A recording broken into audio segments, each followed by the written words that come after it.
네, 이 전체적인 주가의 흐름은 오르고 있습니다만 이 세계 경제 성장률에 대한 전망은 갈수록 하향 조정되고 있습니다. 그만큼 글로벌 증시가 오르더라도 칼날 위를 걷는 것과 같은 이 불안함이 계속 남아있다는 의미가 아닐까 싶은데요. 그래서 오늘부터 두 차례에 걸쳐서 올 하반기에 글로벌 증시를 좌우할 테일 리스크에 대해서 자세히 알아보도록 하겠습니다. 한국경제신문사 한상춘 논설위원 나와 계십니다. 위원님 안녕하세요. 네, 안녕하십니까. 예. 자, 본격적으로 세계 증시에 영향을 미칠 수 있는 변수를 살펴보기 전에요. 저희 그 글로벌 시장에서 금융위기 이후의 흐름부터 좀 짚어보면 어떨까요? 네. 네. 요즘 그 증시 모습 보면은 위기가 끝났다 이런 얘기가 들 정도로 예. 한국 이외 다른 국가의 증시는 상당히 좋죠. 그런 것이 이제 지금의 그 자산시장의 모습이 아닌가 생각하는데요. 사실 금리가 발생한 지 6년이 지났습니다는 예. 대체로면 유동성 위기를 극복하고 시스템 위기를 극복하고 그다음에 실물 경제 회복을 한다는 이런 세 가지 단계서로 이렇게 보면 대체로면 10분응선 가운데서 한 7분응선인 이렇게 지난 것이 아닌가 이렇게 보고 있습니다. 예. 원래 그렇거든요. 이 7분응선이 지나면 당초 예상보다 위기 극복이 상당히 빠르다. 루비니그스조차도 사실 증시 낙관론이 제기할 만큼 빠른 것은 사실입니다. 네, 정책적으로 보면은 지금 상황이 가장 어렵다. 왜냐하면 7분응선에서 10분응선까지 위기 극복 경기 회복을 하려면 추가적인 경기 부양책이 필요하지 않습니까? 예. 그러나 7분응선까지 갈 때 너무 비상대책에 의해서 자산분이 빨리 가다 보니까 이걸 잡기 위해서는 출구 전략이 필요한 대목이거든요. 그래서 원래 위기 극복의 그 7부, 8분응선이 지날 때는 경기 부양과 출구 전략, 긴축의 필요성이 동시에 대기되기 때문에 정책적으로 보면 위기 극복의 주체인 각국의 정부라든가 중앙은행 입장에서는 가장 곤혹스러운 시기가 바로 이 시기다 이렇게 보기로 했습니다. 예.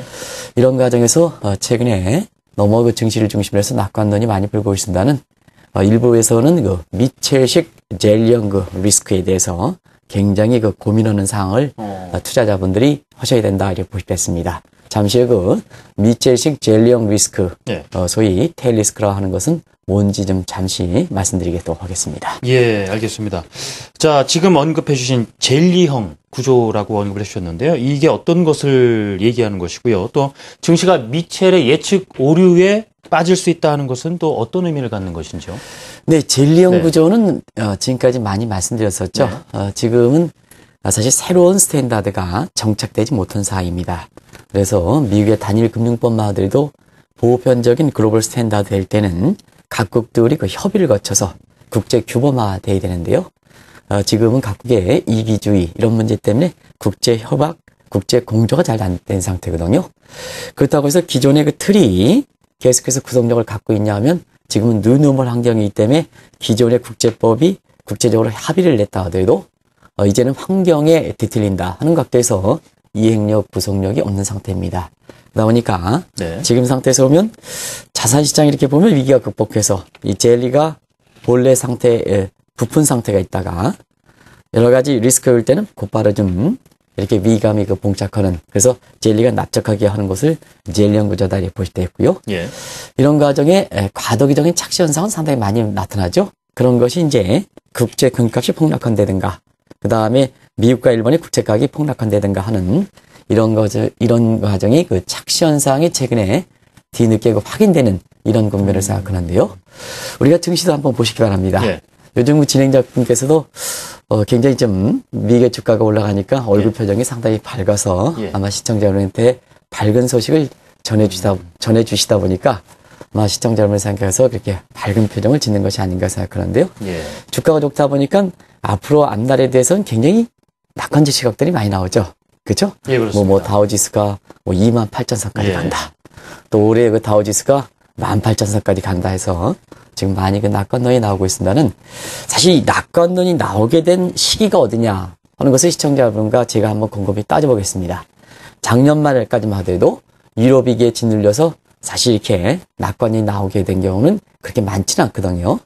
불과 낙관론이 나오게 된 배경도 올해 그 1월 달서부터 3월 달까지 미국의 증시가 좋은 걸 바탕으로 해서 최근에 나오고 있습니다. 근데 이제 최근에 그 낙관론이 나오게 본다면 사실 그 신생아나 마찬가지거든요.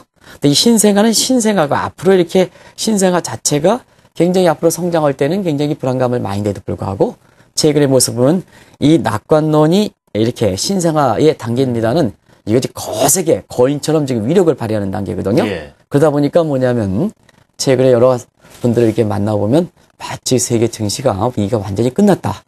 또 앞으로 그 주식만이 살 길이다 하는 이런 쪽의 거인의 위력을 발휘하기 때문에 이게 자칫 잘못하면 국제 금값, 그 다음에 채권값, 증시 이렇게 해서 폭락하는 현상이 있을 수가 있기 때문에 지금 미체령 세계적으로 가장 예측에 잘한다는 웨슬 미치, 즉 에크리의 예측론자 한 사람인 이분이 비관론에 젖었다가 낙관이 되면 낙관론이 신생아가 아니라 거인의 위력을 발휘한다. 그래서 예측 오류에 또 빠진다 하는 이런 것이 최근에 월갈 장심을 해서 낙관론 가운데 심심찮게 거래되는 얘기다 이렇게 볼 때 있습니다. 예.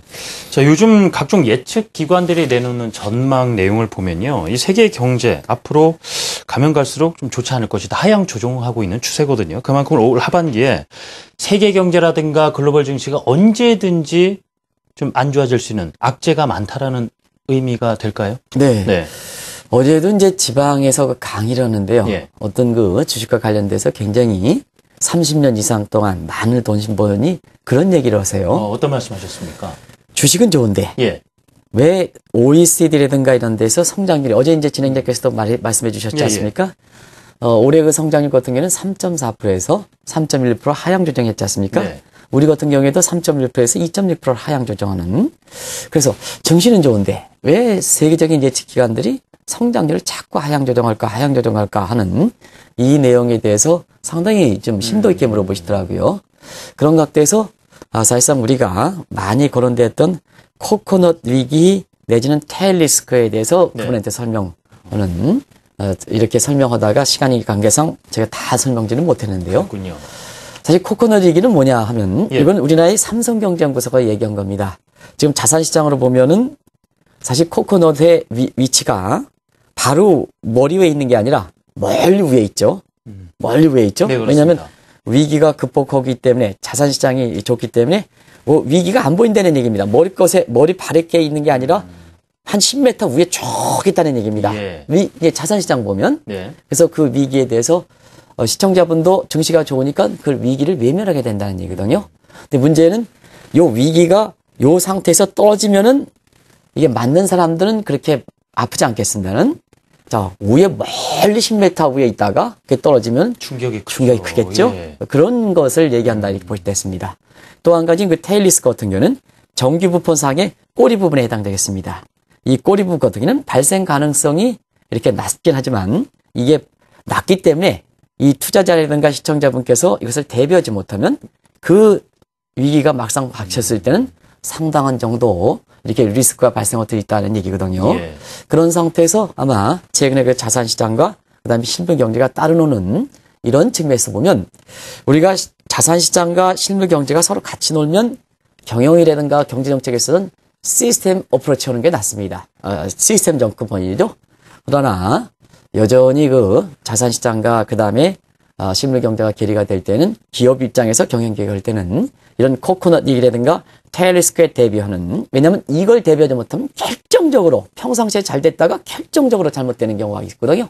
그래서 프레임 B 구상 내지는 컨틴저시 어프로치 방법, 그때그때 상황에 따라서 컨틴저시 어프로치 하는 것이 글로벌 기업의 지금 모습이다. 사실 증시를 생각한다면 시스템 어프로치 플랜 A를 준비해야 되겠습니다는, 오히려 그 하반기에는 컨틴저시 어프로치 플랜 B를 준비하는 것이 네. 지금의 모습이다. 기업 입장에서는 그만큼 체감적으로 느끼기 때문에 아마 이렇게 대응하는 것이 아닌가 이렇게 보고 있습니다. 자, 그렇다면은 테일 리스크가 어떤 것이 있을 것인가, 악재들이 어떤 것이 있을 것인가 하나씩 쭉 짚어봐야 될 텐데요. 하나 그 많은 변수 가운데 이 유럽 위기가 또 있지 않나 싶습니다. 올 하반기에 유럽 위기가 재부각될 것이다 하는 시각이 있는데요. 그만한 이유가 있지 않겠습니까? 네, 올해 상반기에 이렇게 보면 5월달까지 보면 네. 유럽 위기에 대해서 이 방송에서도 거론되는 사람이 없을 만큼 사실 유럽 위기에 대해서 굉장 부분은 이렇게 과거에 비해서는 많이 이렇게 잠재되어 있는 것은, 잠복되어 있는 것은 올해 그 5월달까지 모습이 아닌가 생각합니다. 네, 시청자 여러분도 그렇습니다.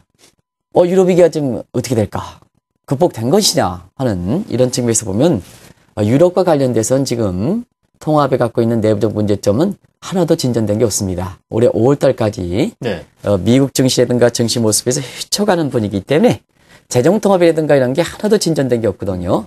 그럼에도 불구하고 어떠냐 하면 증시적 측면에서 보면 미국 증시의 스프링 팩트, 훈풍 효과 때문에 사실상 체리 피킹과 겹쳐가지고 피그스까지의 증시는 의외의 호조를 보이는 상태거든요. 자, 그러면 어떠냐 하면 예. 유럽 위기가 근본적 문점이 하나도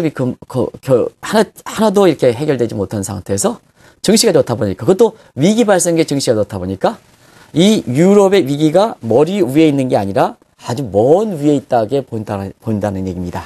그런 각도에서 지금은 실물 경제 상황과 그 다음에 그 증시 상황과 괴리 현상, 착시 현상이 많이 불러일으키는데요. 지금 유럽 같은 경우에는 지금 아주 경제가 안 좋지 않습니까? 예. 실업률 같은 경우에는 유로랜드 전체적으로 보면 한 12% 정도 이렇게 될 만큼 경기가 아주 안 좋은 상태인데요.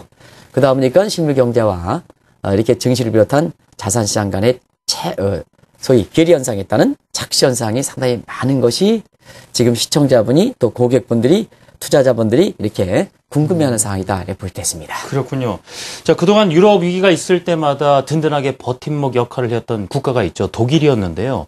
독일 역시도 실업률 보니까 점점 안 좋아지고 있고, 어떨까요? 이 잘 네. 버텨줘야만 유럽 위기가 좀 덜 부각이 될 텐데 말이죠. 그렇습니다. 예. 이 독일이 정책 변화를 우리가 잘 보셔야 되는데요. 네. 유럽 위기가 이렇게 진행되는 속에 독일만 긴축 이렇게 얘기했거든요. 근데 이 독일조차가 어제 같은 경우에는 뉴 마샬 플랜을 구상하고 있다 하는 얘기 나왔지 않습니까? 예. 결국은 독일 자체도 이제 긴축해서 성장 쪽으로 간다는 예. 얘기입니다. 그럼 어떨 것이냐 하면 그만큼 유럽의 경기 상황이 더 어려워졌다. 지금 시청자분이 유럽 위기에 대해서 올해 연초서부터 5월까지 들리지 않는 속에 경기는 더 골마 터졌다 이렇게 보실 수 있습니다. 그래서 일전에 한번 말해봤습니다. 유로랜드 실업률이 12%, 그 다음에 스페인 같은 경우는 청년 실업이 60%, 그 다음에 피그스 국가들은 증시라든가 채권 가격은 좋습니다는 그 이면에 있어서는 실업률은 전체적으로 24%, 청년 실업률은 40%대. 이게 지금의 모습입니다. 그러다 보니까 결과적으로 보면 실물 경제 위기 사항이 이렇게 피그스 국가를 중심해서 올해는 경제 핵심국 독일까지도 예. 그동안 긴축해서 이렇게 해서 그래도 긴축을 통해서 유럽 통합은 이끌어갈 수 있다 하는 이 독일 자체도 지금은 대대적으로 경기를 부양할 만큼 전형적인 그레시암의 유럽 위기의 전염 이런 상태인데요. 결과적으로 보면 이런 상태에서 일전에 유로랜드 자체적으로 보면 뉴 마샬 플랜 내지는 유럽판 뉴딜 정책을 구상하고 있다 이런 표현을 쓰는데요. 자, 유럽판 뉴딜 정책. 그다음에 어제 독일이 표현했던 뉴 마샬 플랜 이런 용어가 나온다는 것은 결과적으로 보면 유럽 위기에 대해서 얘기는 들리지 않다 하더라도 내부적으로 상당 부분 골마 터지고 있는 이런 것이 바로 코코넛 리기 예. 테일 리스크에 해당된다 이렇게 볼 수 있습니다. 그렇군요. 이 금융 변수와 실물 경기 간의 괴리가 발생하다는 건 큰 문제인데 이건 뭐 유럽뿐만이 아니고 미국도 마찬가지 아니겠습니까? 앞으로 그렇게 된다면 혼탁 국면으로 들어가는 것 아닌가 우려를 가질만 하거든요. 그렇죠. 예. 왜냐하면 우리가 이제 이 문제는 그동안 얘기를 하지 않습니까? 사실 미국도 오늘 이제 속보치에서 진행자께서 이제 예비치로 이제 표현했던 것입니다. 제일 처음 발표했던 거. 네. 분기가 끝나면 처음 발표하는 거 한 달 후에. 요거는 이제 어드밴스 그로스 레이트에서 속보치가 이제 2.4%인가요? 그렇게 해서 이번에 한 달 후에 발표하는 것은 포텐셜 그로스 레이트, 잠정치에 해당되겠습니다. 수정했다고 해서 수정치라고 얘기하시는 분이 있는데요. 정확한 의미로는 어드밴스 포텐셜 픽스드 해서 정확한 용어는 있다 하는 것을 말씀드립니다. 이번에 발표한 건 두 번째로 잠정치에 해당된다 이렇게 보시겠습니다. 그런 과정에서 이 잠정치가 0.1% 하향 조정했습니다. 그러면 시장에서는 출구 전략에 대한 부담이 있기 때문에 이 잠정치가 좀 내려앉다 보니까 출구 전략에 대한 어떤 필요성이 약화됐다. 예. 증시는 올라갈 수밖에 없다. 이런 측면에서 그런데요. 자, 올해 미국 경제 성장률 2% 목표치로 OECD든가 IMF 전망하고 있습니다. 자산시장은 활발 타오르지만 그런 과정에서 채권도 지금 붕괴되는 상황이고 또 증시도 지금 어떤 상황이냐 하는 이런 정책적으로 상당히 혼재된 상태다 이렇게 보실 때 있거든요.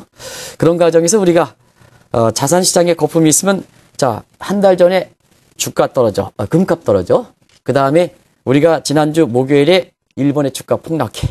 그리고 자음이 어떠냐 하면 우리가 얘기하는 것처럼 하이먼 민스크의 리스크 이론을 보면 someday, sometimes 이론. 그다음 이것은 뭐냐면 어느 날 갑자기 국제금가 폭락하고 일본 주가 폭락하고 왜냐하면 일본 주가도 기대가 상당히 많아서 폭락하는 상황이거든요. 이런 상황이 수시로 발생할 수 있다. 미국도 가냐? 이미 미국도 국채에서 someday, sometimes 리스크가 발생한 상황입니다. 이렇게 해서 이런 상황이 수시로 발생할 수 있는 부분이 바로 향후에 그 미국 증시와 관련된 모습이다 이렇게 볼 수 있습니다. 그렇군요. 자, 일본 얘기도 안 할 수가 없습니다. 아베노믹스가 큰 변수가 되고 있는데 벌써부터 이 회의론에 이어서 위기설까지 나오고 있습니다. 네, 어제는 우리 한국경제TV도 시청자분한테 아주 고급스러운 정보 질의를 하기 위해서 우리 스태프께서 아마 짐 로저스 제주도 강연 때 아마 이렇게 직접 이렇게 인터뷰 내용을 전해드리기 위해서 아마 같은 거를 이렇게 기억되는데요. 사실 그렇습니다. 어제 짐 로저스가 얘기했던 거죠. 나는 벌써 일본 주식을 팔았다 하는 이런 얘기를 거기서 해서 아마 매스컴에서 크게 이렇게 부각되고 있는데요. 일본에 한번 주가 보시기 바랍니다. 일본의 니케이 지수가 잘 올라가니까 지난주 초까지 이 방송에 나와서 얘기했던 분들 중에 일본의 니케이 지수에서 일본 주식이라든가 일본형 펀드를 추천했던 사람도 있습니다.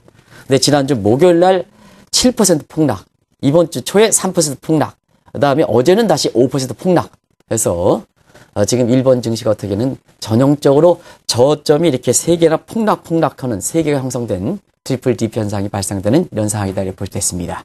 그런 과정에서 아베노믹스에 대해서 회의론이 불거서 오늘 새벽에 끝난 뉴욕 외환시장에서는 마침내 엔달러 환율이 100엔대로 떨어지는 이런 모습을 보이고 있거든요.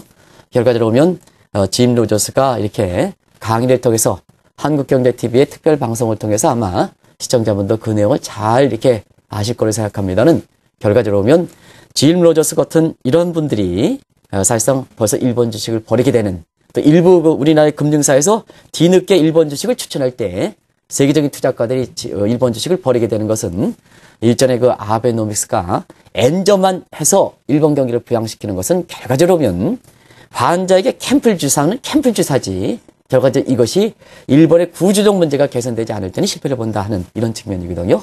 그런 각도에서 최근에 보면 일본의 엔화 위기 또 일본의 재정 위기 이런 것이 얘기 나오는 어떤 시기에 실제로 이것이 발생되지 않다 하더라도 결과적으로는 정규분포의 마지막 끝부분에 해당된다 이렇게 보거든요. 만약에 일본에서 통화위기 재정위기가 발생할 때는 세계 증시 입장에서 어떤 입장이 될까? 세계 경제 입장이 어쩔까? 해서 비관론을 얘기하는 게 아니라 이런 부분은 낙관론 속의 리스크에 대해서 상당 부분 민감도가 떨어질 때 우리가 시청자분께서 재산을 잘 보호하는 것은 이런 발생하지 않을 거로 보였던 부분에 대한 발생했을 때 요거에 대해서 잘 대표하는 것이 결국 재테크에서 승자가 되기 때문에 우리가 이렇게 낙관론이고 뭐든지 낙관 이렇게 얘기할 때 이런 부분에 대해서 한번 점검해보는 것도 중요한 일인가 아닌가 생각됩니다. 그렇군요. 자, 이렇게 해서 한국경제신문사 한상춘 논설위원과 말씀 나눠봤는데요. 일단 일어날 가능성은 상당히 낮지만 발생을 하면은 크나큰 위험을 초래할 수 있는 테일 리스크 다음 주 월요일에 두 번째 시간 이어가도록 하겠습니다. 논설위원님 감사합니다. 감사합니다.